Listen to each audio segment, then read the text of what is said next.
Hi everyone, welcome back. In this video, we'll quickly go ahead and cover another three topics inside of MS Word, which is we're going to go ahead and see how we can change the size of a page and customize it to our requirement, and how we can change the orientation of our pages inside of MS Word, and also how we can go ahead and convert our text into columns if we want to. So let's get started. Firstly, in order to view this, we will need to enter into the layout tab of Microsoft Word, and once we come into this, we will see something called as a page setup. Over here we'll see options called as orientation, size and columns, and we're going to discuss these three in today's video, and we will discuss margins in another separate video. As part of this video, we'll also go ahead and discuss how we can apply different layout features to different parts of our document or different sections of our document by inserting section breaks. So firstly, let's look at the simplest feature over here, which is called as the size of our page. So normally the size of the page refers to what is the length of the page and also the breadth of the page, and this becomes useful when you are going to go ahead and try to print your document. Normally the default option would be that of an A4 size, because usually we print on A4 size sheets, but if you want to go ahead and change that, then you can do that by coming into the size section over here, and when you click on the drop down, you'll see multiple options over here, and the default is selected as A4, wherein the length is 29.7 centimeters and the breadth is 21 centimeters. So you can also go ahead and choose other options, and this works if you have been given any specific dimensions for your project work or any other kind of document that you're trying to print out. So you have other options such as letter option, and there's a legal option if you want to. There's also A3 and A5 size sheets if this is what you're trying to print on. So you can go ahead and change it and go ahead and start working on your document based on whatever is the size of the page that you're looking for. Again, over here, if you want to specifically apply this size to the entire document, you can do that, or if you want to specifically apply the size from a certain part of your document onwards, then you can do that as well by clicking on the drop down, and you'll see something called most paper sizes. Here you can select your paper size. For example, let's say that I have placed my cursor over here, and from there onwards I want it to be A3 in size. Then there's an option over here which says apply to the whole document, whether I want to do it like that or this point forward, so from there on. So if I select this point forward and click on OK, you'll notice that it is A4 up until the point where I put my cursor, and from the place where I've placed my cursor, there onwards it is going to become A3. If that's something that you're looking for, you can do that as well. That's not what I'm looking for, so I'm just going to remove that right now. The next thing we're going to see is how we can convert our text into columns. This becomes very useful if you're trying to print out articles or you're writing something for the newspaper or something like that, and you can find that over here within the column section. And if you click on the drop down, first thing you'll notice is that there are different options of how many columns you want. If you want one column, that's typically what we use and type our text normally in. If you want two columns, then the text is basically going to get divided into two columns, and that's how it's going to be presented to you. And again, there are three columns as well over here, and there's a left option where the leftmost column is a little narrow and the right column is broader, and a right option as well. So you can go ahead and choose from these options if that's what you are looking for directly, and what happens is it gets applied to the entire document by default. And what you can do is you can also go to more columns and explore a couple of other options. Let's say for some reason three columns is not sufficient for you and you want five columns, then what you can do is you can type that over here, although it's not displayed in the default options. So what I can do is I can just go here and type 5, and you will be able to see a preview of it when you change it to 5 over here, and that's what it's going to appear like. However, if you don't want that, I'm just going to undo that. And the next thing to discuss when you're dividing your content into columns is that, let's just say that you're dividing your content into two columns. Now the two columns are going to look like this, and you have an option over here which says equal column width. If you want both the columns to be of an equal width, then you can tick this, and automatically it's going to make the width the same for both of them. And the spacing option over here is what is going to decide how much space is present between the two columns or three columns, and whichever option that you have selected. So if I go ahead and increase this, what happens is it's going to increase the spacing between the two columns, but at the same time what it does is it's also going to adjust the width. So what you'll notice is, let me just cancel this and go back into columns once again, and let me select two columns, and over here you'll notice that the width is originally 7.34 for the two columns, but there is also a margin that has been placed for each page on your Word document by default, which gets selected from this margins option, which we will discuss in a separate video. But because of the margins that have been placed, there is a strict boundaries up to where the content can extend. So now that there are strict boundaries up to which the content can extend, the content cannot extend more to the left or any more to the right, and it has to stick within these margins.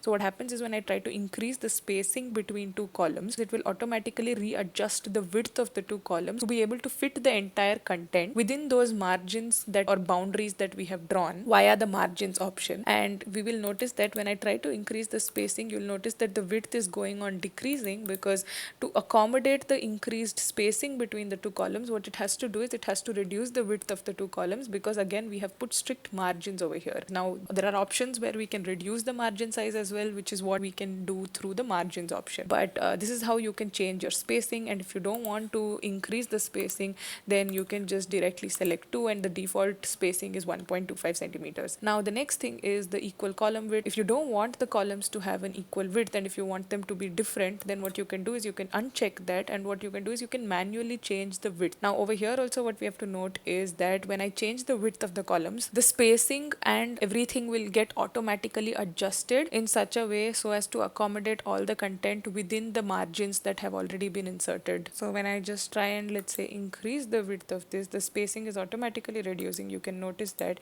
and the spacing will go on reducing in order to accommodate the increased width. And at the point where the spacing has reached 0 centimeters, what's going to happen is it's going to start reducing the width of the other column automatically in order to accommodate the increase in this width that I am adding on. So in this manner, you can go ahead and change the width of your column and customize it. Another option that we have over here is the line between the two columns, or how many other columns that you have. In order to understand that, let me just go ahead and increase the spacing over here, and if I tick this option, what happens is it draws a line between each of the columns on its own in this manner, so that it becomes more legible for us to read. So if you just want to apply this and see what happens, you'll notice that there's a line like this. Now let's just also see another option within columns, which is where do we want to apply the changes to. So when we select this drop down, you'll notice that there are two options. One says whole document, which means that we want to apply these column like text changes that we have selected to the entire document, and there's another option which says this point forwards, which means that wherever I place my cursor, from there on I wanted to do that. For example, if we have already seen the whole document option, now let's just go ahead and see the this point forward option. So what happens is it is going to basically apply that change from the place where I have placed my cursor to the rest of the document till the end of that document. So you'll notice that it's applied to the rest of the document, but it has not applied it anywhere before this document. So these are firstly your two options that you'll find in the drop down. And apart from this, another option that you will find is if you select your text.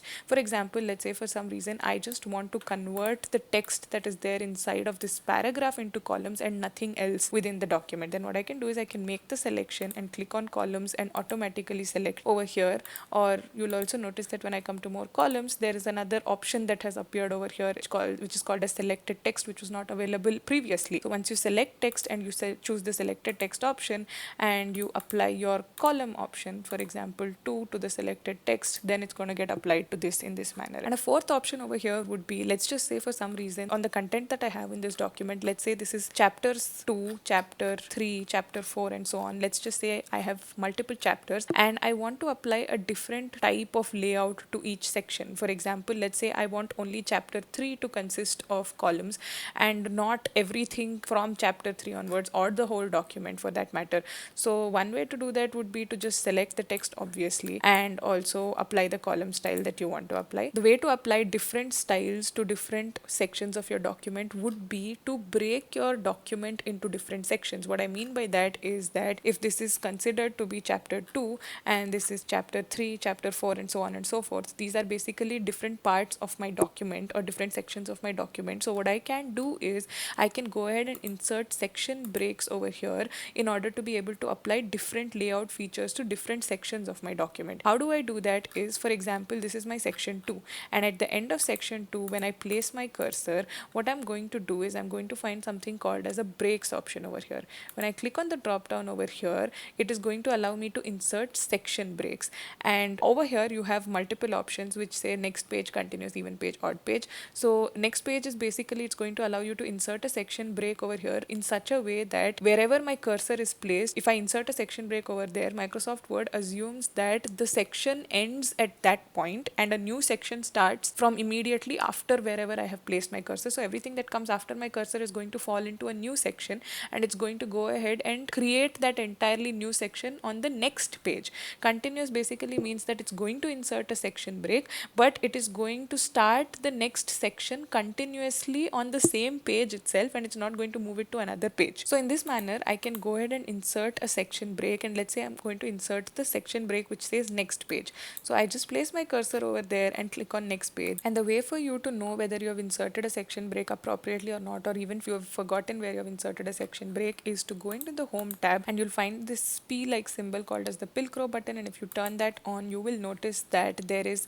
something called as a page break that I've inserted here and also a section break. So this means that I have inserted a section break here, and everything that comes after this is going to fall into a new section of its own. So this part onwards is going to be a new section. Now let's just say that I want to separate chapter 3 from chapter 4 as well. Then what I'm going to do is I'm going to go ahead and insert a section break over here as well by going into breaks and click on next page. So it's going to insert a section break over here as well, and in this manner I've separated my chapter 3 from chapter 2 and chapter 4. And now you'll notice that if I place my cursor anywhere on the page which consists of chapter 3 and click on columns and go to more columns, you will notice that there is the apply to options has a new additional option which called as this section. So what you can do is you can apply it to this section alone. And now let's say I just want to convert this section into 3 columns and click on OK. So what's going to happen is it's going to convert only this section into 3 columns, and nothing before it nor anything after it will be converted into columns. It's just that part of it. So if you ever want to apply different layout options to different parts of your Word document, then the way to do so is by inserting section breaks and then apply the different layout options to the specific sections of your document. And in order to understand this better and also to know how you can insert a separate header and footer for different parts of your Word document, you can also watch another video that I have created on how you can insert a separate header and footer